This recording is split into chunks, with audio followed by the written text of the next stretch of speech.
Hello, everyone.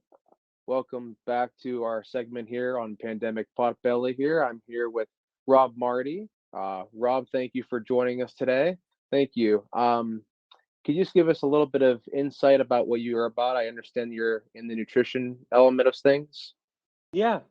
So, like Dylan said, my name is Rob Marty and I work for Case Specific Nutrition.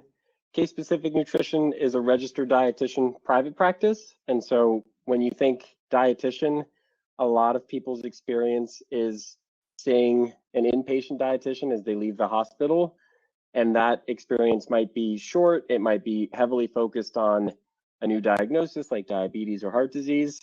But what a registered dietitian can really do is sit down with that person. And I love the topic pandemic potbelly because you hear COVID-19 gain 19 pounds, kind of like the freshman 15, and that focus on weight when it should be a focus on health.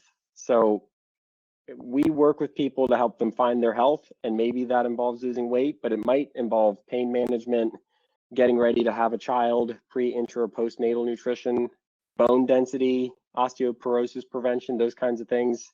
It's all about meeting that person where they're at. And I've worked in corporate wellness, so going in and doing events for employees. I've worked in home care, and to get the opportunity to work with Case now providing nutrition services, it's not something people know a lot about, and they certainly don't realize how personalized it should be. So it's been a really great experience. That's wonderful. And obviously, this whole segment, the main audience here is a lot of college students. So that freshman 15 might be both something that they experience on the regular and as well the effects of the pandemic. So it's good to kind of go about this in different ways. I appreciate you. Could you just give us a little bit of insight here? How specifically COVID-19 affected your business? Absolutely. So the pandemic, right? If you had to find a silver lining, and I understand that that sounds a little wonky just to say out loud that there was a good thing about the pandemic, but it did force healthcare to get outside of its comfort zone and begin providing telehealth and virtual visits, which was not something that was commonly covered or provided pre-pandemic. And so because Case Specific was able to adapt when offices started shutting down to see our clients telephonically or virtually, we actually saw more people, right? Because with rose-colored glasses on, you can go and say, well, it makes sense that more people are going to reach out and get help with their nutrition and their well-being if they can do it from their home because they can't leave, they have kids getting off the school bus. Or from college students' perspective, you've got 45 minutes in between classes. You're not going to make it to an office, but you could pick up the phone and check in with somebody about the nutrition for your sports, the nutrition just to have the energy to study, or what we've seen growing very, very steadily is disordered eating and eating disorders. So it making it convenient for people who have emotional ties to that food and how to navigate that and feel supported.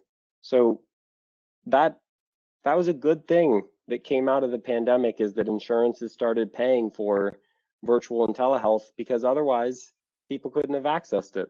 So our business has grown as we've been able to support more people. That's wonderful. And along with all the stuff that you guys have done to adapt, so you've talked about how important it is helping out people that have been affected by the pandemic. The value that your business has with helping all these people, what does that mean to you personally? So to relate to somebody is to provide a higher level service. And so I was raised on a dairy farm in Wayne County, Ohio, didn't have a single stoplight, graduated with 90 kids. And I knew in 8th grade, I wrote my biography that we had to write that I loved my parents' farm, but I wanted to work with people. I have always wanted to work with people. And that started by going to Slippery Rock in Pennsylvania, thinking I wanted to be a physical therapist to help people with recovering from knee replacements and back injuries and things of that nature, to realizing that that was too reactive for me. I wanted to try to help people before they got injured, going into hospitals and helping nurses and doctors and their field staff with their physical activity and day-to-days to keep them safe. And then it's just continued to grow. And since joining CASE, it's been all about education. People do not realize that they might be able to meet with a dietitian through their health insurance, and they don't realize what that visit really should feel like. And so getting to go out and talk with the Dylans of the world to inform his podcast followers and businesses, both local and national, about how through their medical benefits, their employees have access to this. And it's just helping their employees know that. That's what it's all about, is people deserve to live a healthy life without feeling like they're stuck in a box. And that's kind of where we're headed. You have to follow this diet. You have to take this supplement. It shouldn't be that way. And so, I wake up in the morning knowing that this company provides a service that is specific to each person. If they sit with Dylan, that conversation is going to be different than they sit with me. I'm weird because I can eat just about anything as long as I have hot sauce or peanut butter. It's a good feeling. And we help a ton of people, especially, and I mentioned this, just the number of eating disorders that is such a growing population because of social media, because of cultural norms, and it's not talked about. So breaking that stigma has been a big focus of ours. Well, you think too, like you're talking about like habits people have made. A lot of like mental issues have formed from the pandemic as well. Like obviously people are kind of in a slum because they can't go out anymore. And so Right. that's one of the big focuses that I had was just simply finding something to do. And Right. like it's easy to go on your phone and kind of just say, I want to order something. And and I think that people going out now is obviously going to help with that, but also finding the right path to take is where people like you come in. Right. You made a really good point there. And this is something that all healthcare organizations need to be aware of and be working on. I'm getting my doctorate in healthcare administration because I want to continue to grow my education to be better equipped to help more people. The statement that you made that ordering food is so convenient, right? Healthcare needs to be equally as convenient. The reason that it is easier to order Postmates or Uber Eats and play video games and scroll Instagram is because those companies have made it so easy and instant gratification that why wouldn't you do it? Healthcare, meanwhile, you got to schedule an appointment. You might not get to see somebody for a month, 2 months, 3 months. Pre-pandemic, you had to go into the office. You had to fight with insurance to figure out if it was covered or not. There are so many barriers to that process. Why wouldn't you just order Postmates? So what we're really focused on is how do we make this convenient? How do we provide something that is just as gratifying as ordering food that doesn't support our health? And how do we keep that person engaged as life changes? You're a college student now, you're going to be a working professional in 2, 3, 4 years. Your nutrition needs are going to change. How do we support you along that journey? And then when you're going to start a family or life happens and stress increases because something's happened with a loved one or something like that, your health is supposed to be fluid, but it's got to be convenient to navigate that, or it's the first thing you give up. Right, right. Well, you know what? I think that that's a lot of great content right there.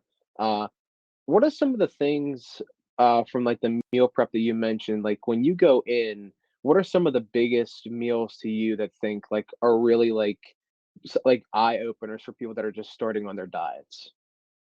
That's a good question. So the first place that my mind goes is just how people think about food and what's healthy and what's not. There are not good foods and there are not bad foods. There are just foods. And when you think about what you should be eating, it's got to be things that you like. It's got to fit your lifestyle. So somebody who is on 8 hours of Zoom every day and can't get up and leave their computer, you're going to need healthy snacks available so that you're not doing 8 hours of fasting and then you're starving and you're eating the kitchen cupboards.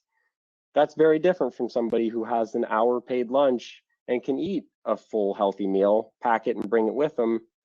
It's those different considerations. And then to answer your question about our meal prep company, we started case specific meal prep, which is separate from case-specific nutrition, because our dietitians were running into circumstances where somebody couldn't afford the meal prep services that existed, or it wasn't fluid like I was describing, so it didn't fit their needs. I don't recommend that anybody starts a meal prep company. If you're not selling alcohol, your margins on food alone are not good, especially as a startup. But it's Pittsburgh based, everything's locally sourced, it can be, and it's fully customizable. So you can order one meal 1 week, take 2 weeks off, come back, order 3 meals. We've got, I believe we have 8 different protein options now, which includes tofu, chicken, steak, pork, beef, turkey. There are a couple others. And so you get to plug and play. And then it's all based off of what a standard meal should be for the 2,000 calorie diet. And then we have 3 sizes. So you can pick the size that fits your needs.